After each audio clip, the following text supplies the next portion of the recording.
Ayanchu, hola. Para quienes somos de las Américas, hablar de lenguas y culturas originarias es algo que nos da mucho orgullo. Posiblemente conocemos o hemos incluso visitado lugares como Machu Picchu, Chichen Itzá o Teotihuacán.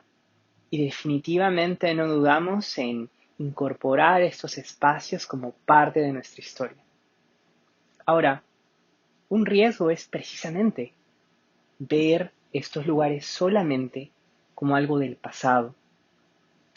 Como profesor en lenguas indígenas, déjame compartirte, contarte, que estas lenguas y culturas están presentes también en nuestra vida cotidiana, en el presente, y están en palabras que usamos todos los días, como por ejemplo barbacoa, quinoa, guacamole, coyote.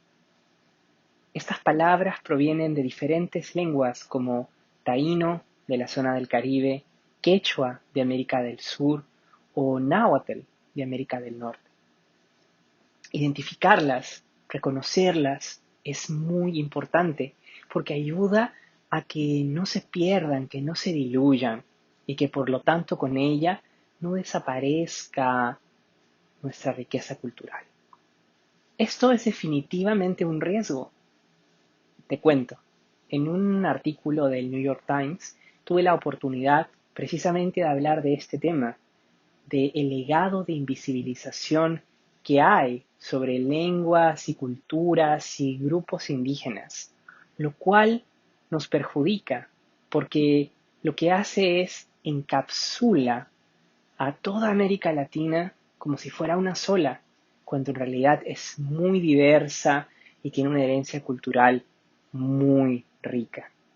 ¿Y es que acaso vamos a permitir que toda esta herencia de diversidad y riqueza se extinga?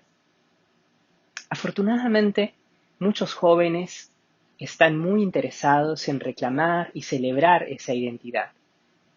En el censo de Perú en el año 2017, casi un cuarto de peruanas y peruanas se autoidentificó con el quechua, independientemente de si habla o no esa lengua. Es decir, existe una necesidad de hacer visible esta herencia y que no sea un legado invisible. Ahora, frente a esa necesidad, ¿qué planes o qué estrategias pueden existir para que precisamente el quechua no desaparezca? Te comparto una situación de un país lejano, una pequeña isla que se llama Islandia y que está al otro lado del mundo.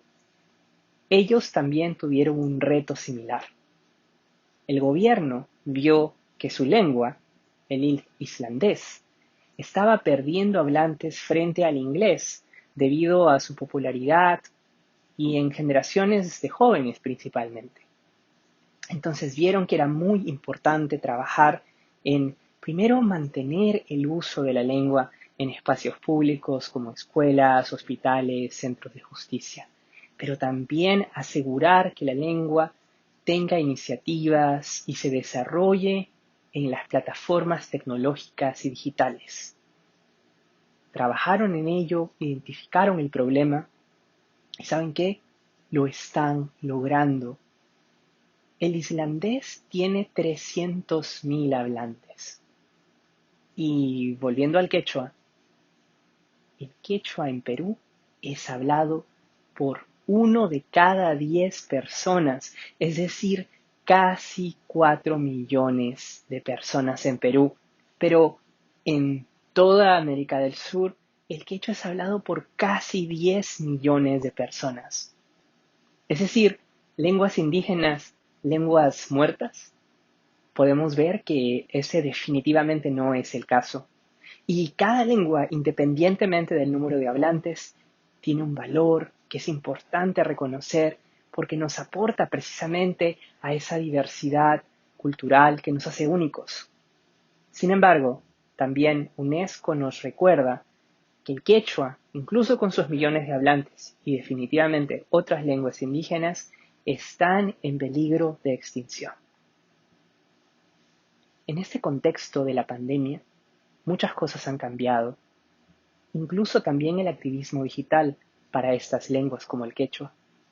Siguiendo de alguna manera el modelo o las tácticas del islandés, esta pandemia ha promovido que ocurran diferentes iniciativas en plataformas digitales, esta vez con el quechua, clases virtuales, plataformas, Wikipedia, noticias, campañas de salud, uso en redes sociales. Y poco a poco se están sumando esfuerzos, algunos nuevos, algunos ya de tiempo, que estarán ayudando a que el quechua y otras lenguas originarias no solamente sobrevivan, pero sino que se expandan y que crezcan en este mundo digital. Hay definitivamente esperanza. Ahora, esta esperanza también te involucra a ti y por eso tengo un reto.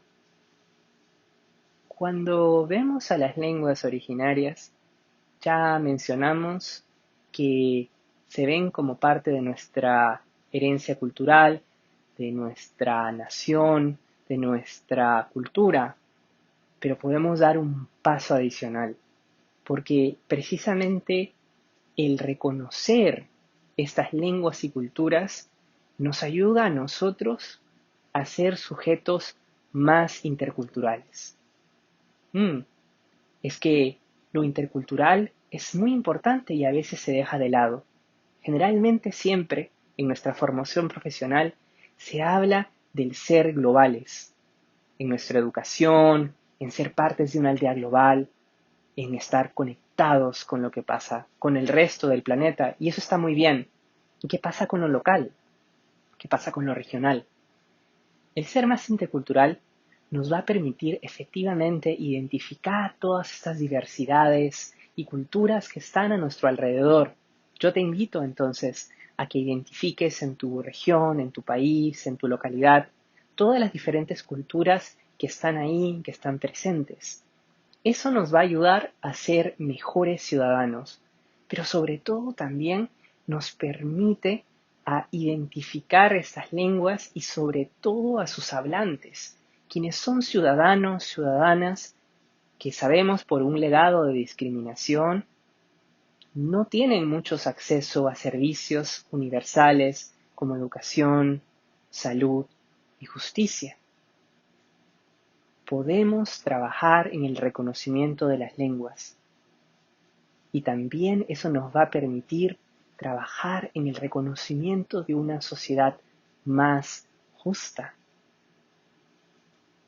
A modo de conclusión, te invito entonces a que construyamos una sociedad que siempre esté pendiente de conocer más, que siempre esté pendiente de reconocer nuestra diversidad y que precisamente en ese día a día vayamos construyendo una sociedad que queremos, vibrante, diversa, en donde las lenguas y las culturas originarias no sean un legado invisible, que más bien caminen con nosotros y que nosotros caminemos con ellos hacia el futuro en esta sociedad global e intercultural.